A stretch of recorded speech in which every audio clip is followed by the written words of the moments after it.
Evening of Wednesday, June 28th. And I just got back from traveling in the USA.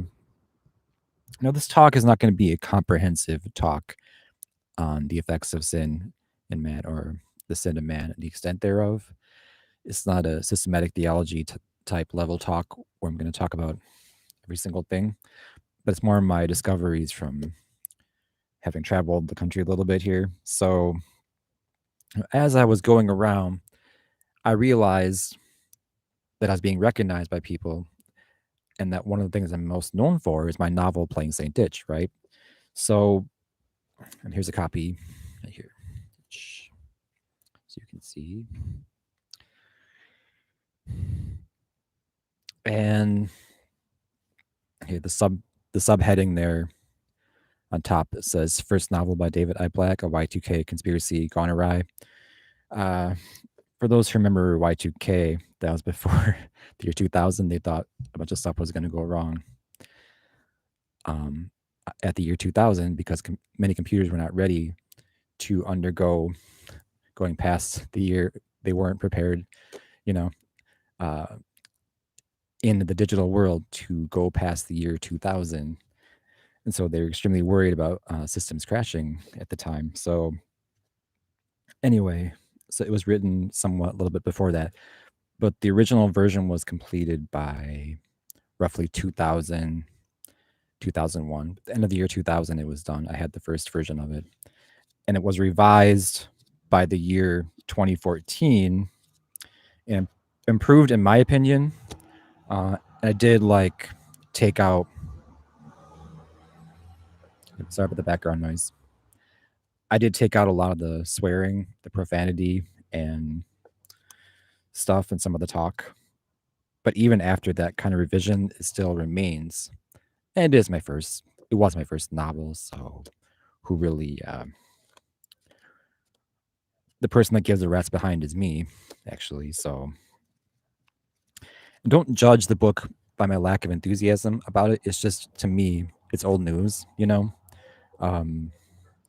The time that it took to get into print from its first completion date, the first full draft date, was 14 years, or 14 to 13 to 14 years. You know, at that point, I'm just like, yeah. Doesn't mean it's not a good read or whatever. It's not interesting. It's the only book with that particular, I've ever heard it with this particular premise, the subheading I read to you. But like I said, Plain Saint Ditch is the title.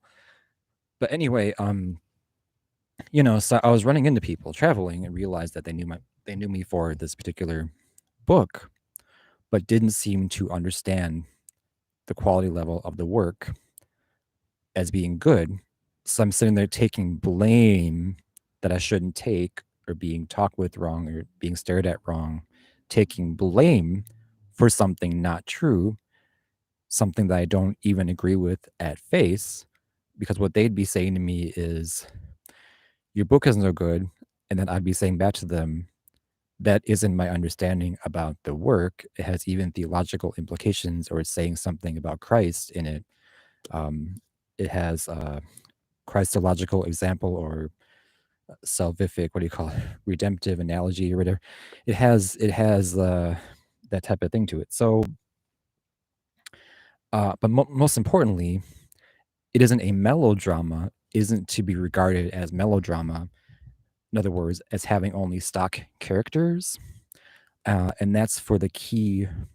And the key reason being, the key variable in the work that breaks it through from just being a melodrama with stock characters is that it has a psych nun versus a psych ho in it. So on one hand, you have a person who is a psych nun. They're all uptight about psychiatry and doing everything perfectly, and they're taking their pills, etc. On the other hand, you have a person who is a psych ho. They're more like a crack ho, and they're constantly talking all outside the boundaries and all outside the lines.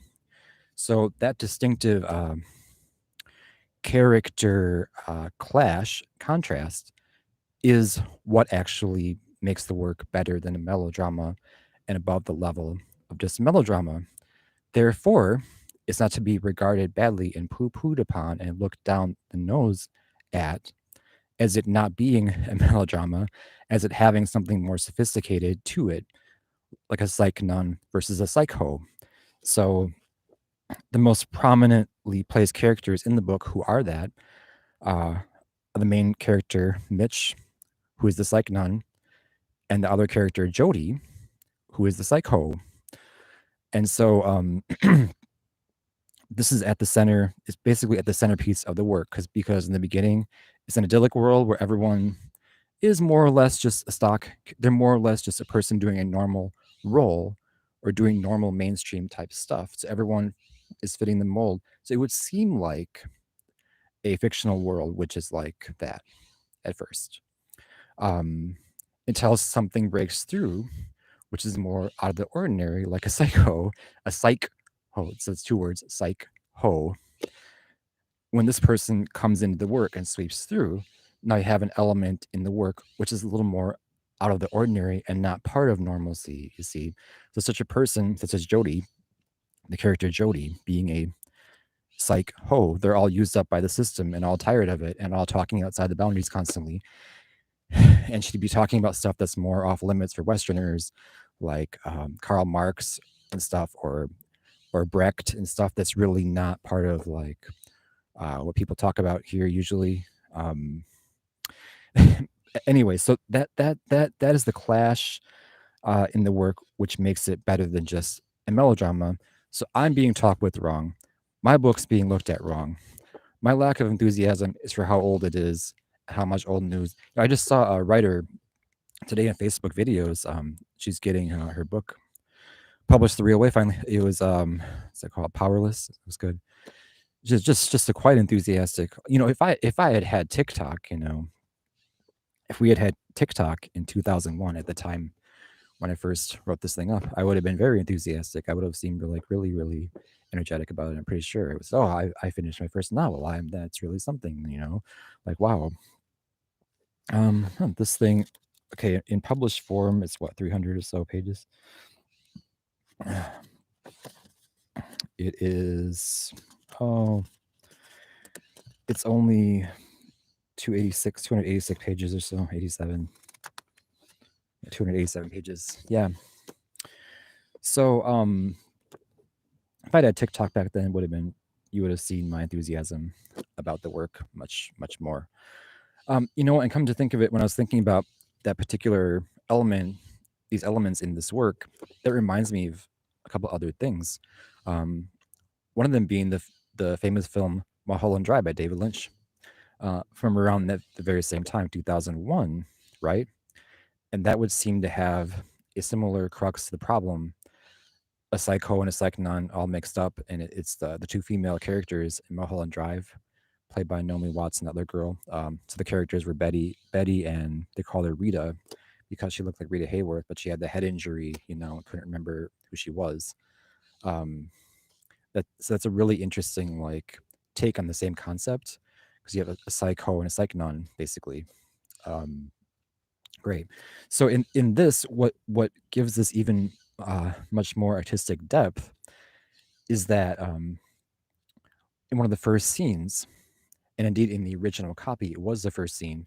Um, we are presented with the bearded woman, known as Tess Smead. Is a character. It's a character named Tess Smead, and she is in this book a bearded woman. You see, and that in artistic lens is bringing together the two different people who are the psych nun and the psych ho into one person, and that's the first character presented.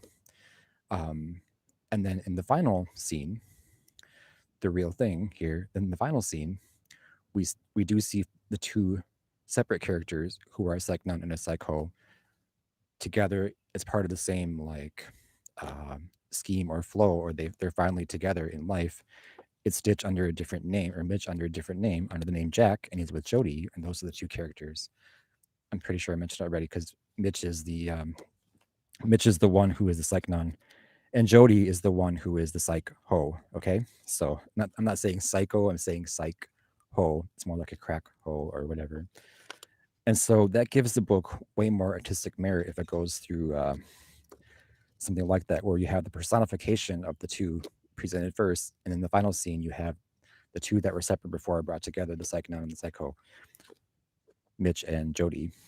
So, okay, and the bearded woman scene in the revised version doesn't happen until past the first scene. I can give the exact page number. Um, page 20 or so is the scene that was. Page 20 is that scene in the original work. It was page 1, but basically that's it. So what that has to do with the effects of sin in man, or the extent of man's sin, is that man's sin is so great that man as a whole could even uh, literally ascertain something wrong intellectually on a large scale, where a great number of people believe a lie, and man does not thoroughly check out, or man does not thoroughly examine everything, as it says to do so in Thessalonians, examine everything thoroughly, examine everything carefully, and man does not do that. All all all of man is affected by sin. His intellect, his will, his emotions, his everything about man, every facet of man is affected by sin. And so the intellectual effects of sin we call the noetic effects of sin. So that's what I'm referring to. Man as a whole, everyone has that. We're not. You see, we're born into original sin, naturally speaking, and part of that package is the noetic effects of sin, and that is what we deal with and cope with. So what I'm up against is that, in trying to put forward such a work, it's just stunning uh, how hard it would be for most people to overcome like that phenomenon in this case, because it's understood wrong, it wasn't checked out properly, it wasn't examined properly, no one really took a close look at it, no one really took a close look at it and really thought about it. So um, but in traveling, ascertained it, and that's what can be said. So I would hope that some people would take another look at it. I suppose there's people out there who have either copies of the original one, or they have copies of the print one, which is the revised 2014 version, and they could examine it just a little bit more carefully. Oh yeah, and there's other presentations of the same two types in here, the Psychonaut and the Psycho. It's not just Mitch and Jody, but it's presented in other forms too. I think when the scene where Rachel and Jody talk is another presentation of the same original like construct. So I'm just saying. But anyway, um, besides that, I had good travels.